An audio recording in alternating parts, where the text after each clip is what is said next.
Private school की एक principal होती है जिसकी उम्र लगभग 24 साल थी, आस-पास रही होगी। और प्रिंसिपल ने जो है अपने ही एक विद्यालय में जो कक्षा 9 के जो है कुछ छात्र स्टूडेंट होते हैं, उनको बुलाते हैं। बुलाने के बाद कहते हैं कि बेटा आज मैं तुम लोगों को ट्यूशन नहीं पढ़ाऊँगी। जैसे ही स्टूडेंट सुनते हैं उन्हें बड़ा अजीब-सा लगता है। वो कहते हैं कि मैडम आखिरकार क्या कारण है, क्या बात है? क्या आप नहीं हम लोगों को पढ़ाना चाह रही हैं? ऐसी क्या बात है? इस तरीके से बात धीरे-धीरे उनके ज़हन में आ जाता है। वो सोचने लगते हैं कि आखिरकार आज मैडम किस बात के लिए मना कर रही हैं।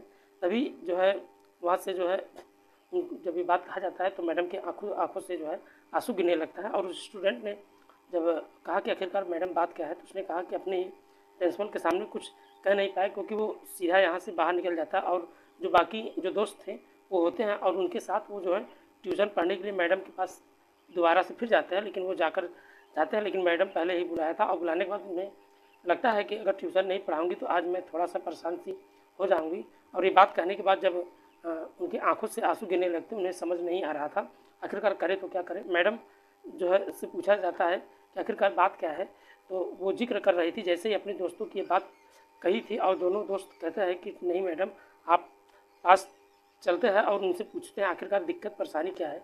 आज फिर हमने जो है कभी इस तरह से जो है परेशान उनको नहीं देखा था, लेकिन आज हम जो है आखिरकार वो परेशान क्यों हैं। वो तीनों स्टूडेंट फिर उनके पास चले जाते हैं और जाकर मैडम आप परेशान मत होइए, क्या बात है आप बताइए, दिक्कत परेशानी क्या है। इस तरीके से बात होने लगती है, लेकिन क्या मैं आपकी कोई मदद कर सकता हूँ। जैसे ही मैडम ने ये बात सुनी वो रोने लगते हैं। तभी स्टूडेंट कहता है कि मैडम आप बताइए तो सही बात क्या है, मदद कर सकते हैं तो ज़रूर करेंगे, आप हमें भरोसा रखिए। जैसे ही मैडम एकदम यूँ कहिए कि तपाक हो जाती हैं और साथ ही वो अपने जो है हाथों से वो कहती हैं कि मेरे हाथों से एक कत्ल हो जाता है, मर्डर हो गया और लाश घर पर पड़ी हुई है जिसको कई घंटे तक बीत भी चुकी है। स्टूडेंट जो है ये बात सुनते हैं, एक दिन पहले तो उनके कुछ समय पहले के लिए तो उनके पैरों से तले ज़मीन खिसक जाती है। और मैडम कहती हैं कि आप मेरी मदद कर सकते हैं तो ज़रूर करिएगा। तो दरअसल मैडम ने उन स्टूडेंट का सहारा लिया और लाश को ठिकाने लगाने के लिए वो स्टूडेंट जब मैडम के साथ मिलकर आखिरकार लाश को जो है ठिकाने लगा जाते हैं। और लाश ठिकाने लगाने के बाद और वो ये सोच रहे थे क्योंकि कोई गलती तो नहीं कर सकते, लेकिन मैडम साफ साफ कहती हैं कि कोई गलती या गुंजाइश होनी नहीं चाहिए। और गलती की अगर कोई गुंजाइश नहीं होगी तो आखिरकार 5 से 6 दिन बीत जाते हैं। लेकिन घटनाक्रम का जब खुलासा होता है तो तीनों स्टूडेंट भी हिरासत में चले जाते हैं और साथ ही वो मैडम भी गिरफ्तार हो जाती है।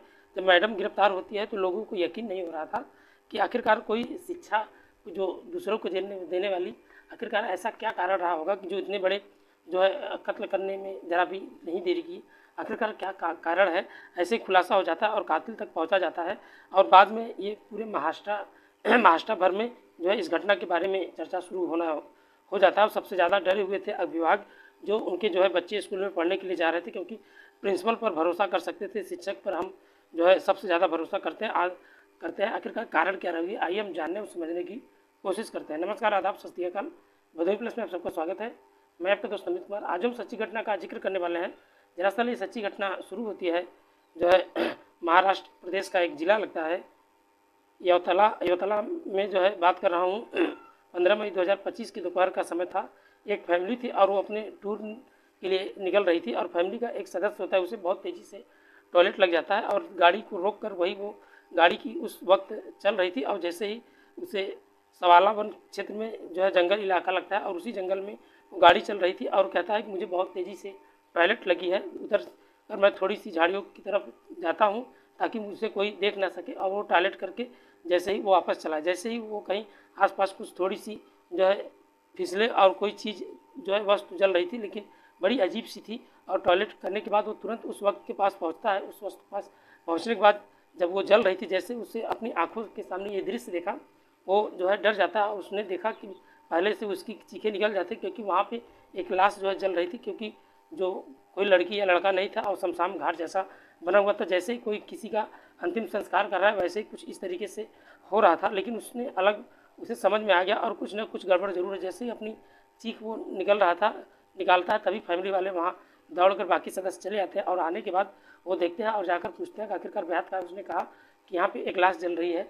और तभी जो है इशारा किया जाता है और जैसे ही इशारा किया जाता है वो देखने के बाद वाकई में उनकी आंखें खुल जाती है और खुली की खुली रह जाती है। और परिवार के सदस्य कहते हैं कि हमें पुलिस को कॉल करना चाहिए। अगर हमने पुलिस को कॉल नहीं किया, हो सकता है हम भी इसमें फंस जाएं, और जैसे ही वो पुलिस को कॉल कर दी जाती है, पुलिस मौके पर पहुंचती है और इस जो है जले हुए जिले के एसपी होते हैं जय कुमार चिंता, और अपनी टीम के साथ लोकल पुलिस होती है जो Lohara police station sub inspector Yashodhara Muneshwar अपनी टीम के साथ मौके पर पहुंचा जाता है और इस मामले की जांच पड़ताल करने के लिए आखिरकार मामला क्या है। पुलिस इस फैमिली को जो है फैमिली से कहती है कि आप जा सकते हैं, और हमें अगर किसी भी स्तर पर या मामले की जांच के स्तर पर अगर ज़रूरत पड़ी तो हम आप अपना नंबर और मोबाइल नंबर और जो है पता नोट करा दीजिए। अगर ज़रूरत पड़े तो हम आपको दोबारा से ज़रूर बुलाएंगे। अब पुलिस वाले की जांच पड़ताल करना शुरू कर देते हैं। इसके लिए एक टीम बनाई जाती है। टीम में जो है 10 लोग ब्रांच क्राइम के इंस्पेक्टर होते हैं, और वो सतीश चंबारे, एसएसपी संतोष मनवार और कांस्टेबल योगेश अजय डोगले, इस तरीके से यूँ कहिए कि राठौर नीलेश और ऋतुराज मेधवे आकाश, एक टीम बनाई जाती है। और टीम जो है एसपी साहब आदेश देते हैं कि कम से कम समय में इस घटना का खुलासा हो सके, लेकिन कोई सबूत मौके पर नहीं मिलती, जिसके बाद आधार पर ये हो सके कि आखिरकार कातिल कौन। इसके बारे में बात करें तो उसकी जो है शिनाख्त नहीं हो पा रही थी, और जो जलने वाला था वो भारी मात्रा में जल भी चुका था। इसके जो है उसको पहचान पाना जो है मुमकिन है बल्कि नामुमकिन था। आखिरकार 15 तारीख की लाश मिली थी और 16, 17, 18 की ये बात है, दोपहर का समय था। एक व्यक्ति जो शराब के नशे में था और उसने पुलिस को फ़ोन करता है। पुलिस फ़ोन करने के बाद वो कहता है कि साहब, मेरा दोस्त जो कई दिनों से शराब पीने के लिए नहीं आ रहा है, और पुलिस वाले परेशान थे कि हमें एक कत्ल की जो है खुलासा नहीं हो पा रही, हमें इस तरीके से बातें कोई कैसे कर सकता है।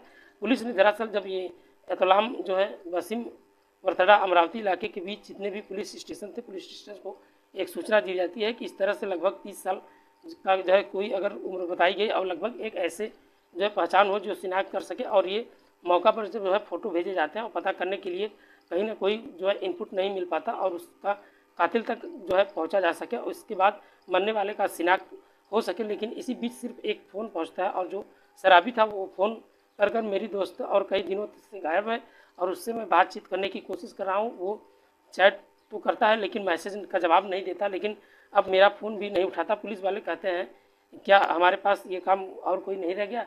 इस तरीके से कहने के बाद बार बार कहता है कि साहब, मेरा दोस्त को ढूंढ लीजिए, बिना मैं उसके शराब नहीं अच्छा नहीं लगता। पुलिस वालों की ये बात सुनी तो पुलिस वालों को शुरुआत में बड़ा अटपटा सा लगा, लेकिन जब अजीब सा लगने लगा तभी किसी ने पुलिस के दिमाग में एक घंटी बज जाती है और उसे फ़ोटो भेज दिया जाता है। फ़ोटो भेजने के बाद वो फ़ोटो जब देखता है पुलिस तो उसकी आंखें खुली की खुली रह जाती, क्योंकि 13 मई 2025 का लिया हुआ एक फ़ोटो था, और फ़ोटो जिस जो है व्यक्ति का था वो कपड़े पहने हुए थे, वही लाश इस तरीके से कपड़े पहने हुए थे, और वो अंडरवियर जो उसे अपने मैच कर रहा था। हालांकि अंडरवियर उस वक्त तो नहीं, लेकिन पुलिस की जांच में आगे बढ़ती चली जाती है और उस शराबी से उसके दोस्त से पूछा जाता है तुम्हारा जो दोस्त है आखिरकार वो कहाँ का रहने वाला है, और इस तरीके से बात होने लगती है। लेकिन लोहारा में एक जगह लगती जिसका जो है युगोक नगर में ईब का रहने वाला एक 32 साल का एक आदमी जिसका नाम शांतनु अरविंद देशमुख होता है। देशमुख की कई दिनों से जो है लापता था, शराब पीने नहीं आ रहा था। इसके बाद उसका दोस्त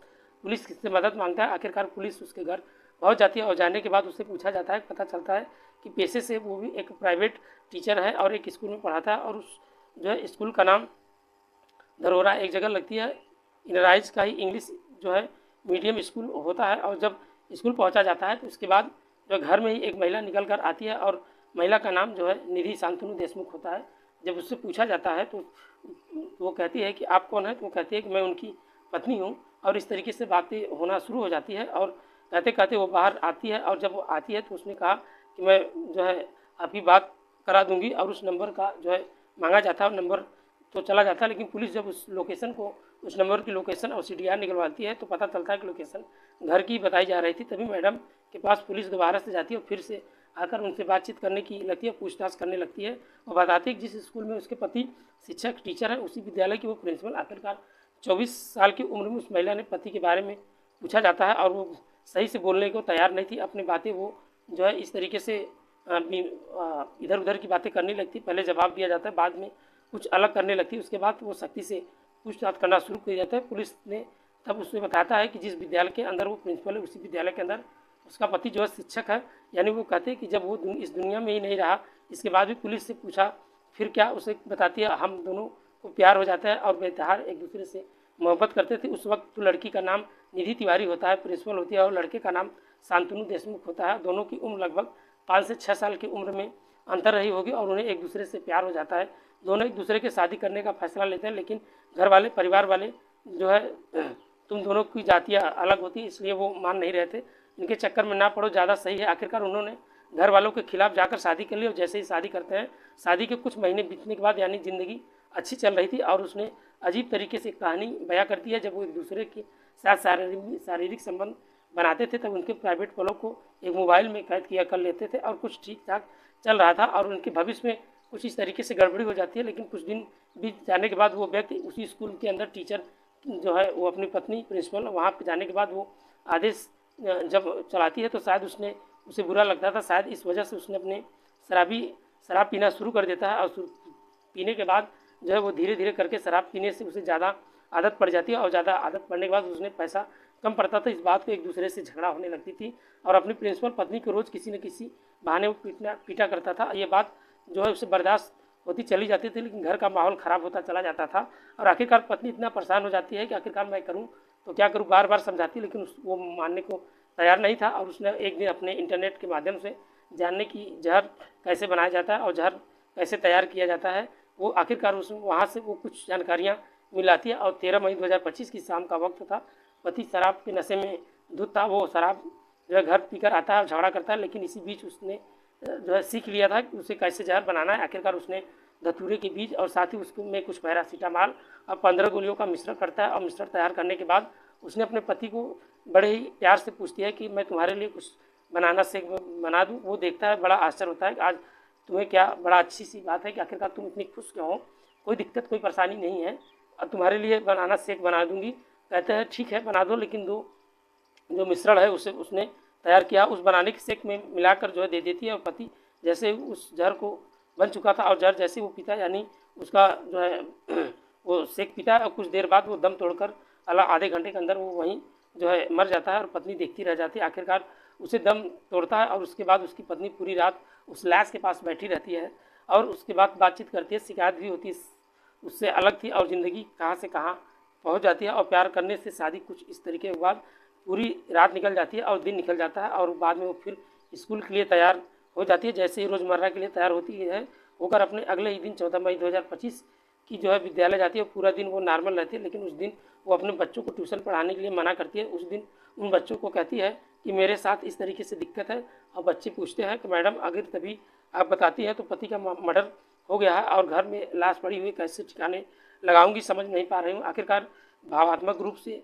दबाव जो है बनाकर मैडम ने जो है उन तीनों स्टूडेंट को कक्षा में 9वीं को पढ़ाने वाली अपने घर बुलाती हैं और बुलाने के बाद लगभग 15 किलोमीटर दूर जो है चौसाला जंगल पड़ता है, वहाँ को लेकर जाते हैं और ले जाने के बाद वापस जो है आ जाते हैं। आखिरकार लाश को लेकर वापस आने से मैडम का जब दिमाग में ख्याल आया कि अगर उसकी शिनाख्त हो जाती है तो जल्दी उसका पता चल जाएगा, तो मैडम ने फिर से उसी स्थान पर जो है संभवत बताती हैं और स्टूडेंट भी साथ ले जाती हैं। भारी मात्रा में पेट्रोल भी लेके चली जाती हैं और पेट्रोल जाने के बाद पति के ऊपर उसे उड़ेल देती हैं, ढकेल देती हैं और आग लगा देती हैं और चुपचाप वहाँ से निकल जाते हैं ताकि इसका कोई पता ना लगा सके।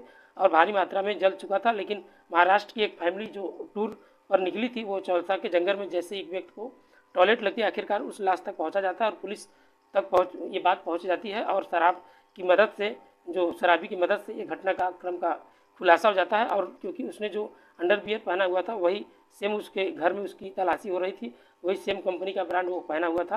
अंडरवियर पहनने के उसके बाद घर में मिल जाता है और मिलने के बाद पुलिस ने पूछताछ करना शुरू कर देती। उधर महिला इधर उधर की बातें कर रही थी, लेकिन अंडरवियर की इस घटना में एक जो है अहम भूमिका निभा लेती है। और दोस्तों इस फोटो को जो भेजा था उसमें जो टी शर्ट और बटन में पहने हुए उस बटन का वहाँ प्लास्टिक मिलने वाला जो बटन था वो मैच कर जाता है और टी शर्ट का जो कलर था वो भी मैच कर जाता है। आखिरकार वो दोस्तों अगर फ़ोन न करता तो शायद इस घटनाक्रम का खुलासा भी न हो पाता, लेकिन पुलिस ने केवल घटनाक्रम का खुलासा नहीं बल्कि उन 3 स्टूडेंट को भी अपने हिरासत में ले लिया और पूछताछ भी कर रही है। लेकिन जो प्रिंसिपल होती है उस प्रिंसिपल को गिरफ्तार कर लिया जाता है।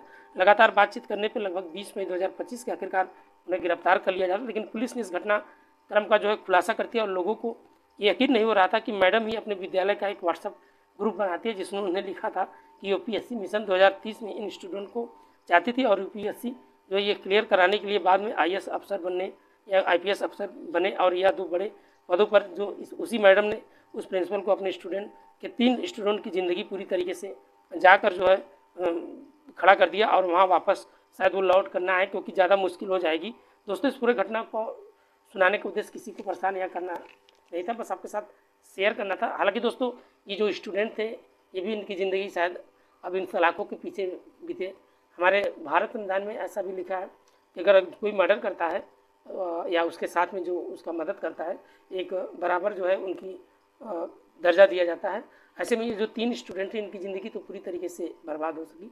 हालांकि अभी भी वो नाबालिग हैं, कोर्ट अगर चाहे तो कुछ उनके लिए रियायत हो सकती है। फिलहाल अब मैडम को तो उम्मीद नहीं है, जो प्रिंसिपल थी, इस तरीके से जो निधि तिवारी जी देशमुख जी इतना बड़ा घटनाक्रम का उन्होंने अंजाम दिया। हालांकि अभी भी जो है हो सकता है वो उनकी ज़िंदगी अब सलाखों के पीछे बीते। आप भी अपने घर में अगर कहीं रहें, आपका बच्चा अगर कहीं जा रहा है या पढ़ने, तो उनका भी ख्याल रखें कि आपका बच्चा क्या कर रहा है, क्या नहीं कर रहा है। ऐसे में दोस्तों, आज जाते जाते कुछ दोस्तों का नाम लेना चाहेंगे जिन्होंने घटनाक्रम का खुलासा के लिए जो है अपना नाम लेने के लिए कहा था। मीर कुमार हैं जो है इलाहाबाद से, और जो है ऋतिक कुमार हैं जो है अहमदाबाद से, और एक है मोहम्मद आसिफ जो कोलकाता से हैं। आप सभी को ढेर सारी खूब शुभकामनाएं। आप भी जहाँ रहें सेफ रहें, सुरक्षित रहें। मिलते हैं नेक्स्ट वीडियो में। आज के नए, तब तक के लिए बाय बाय, गुड नाइट, जय हिंद दोस्तों।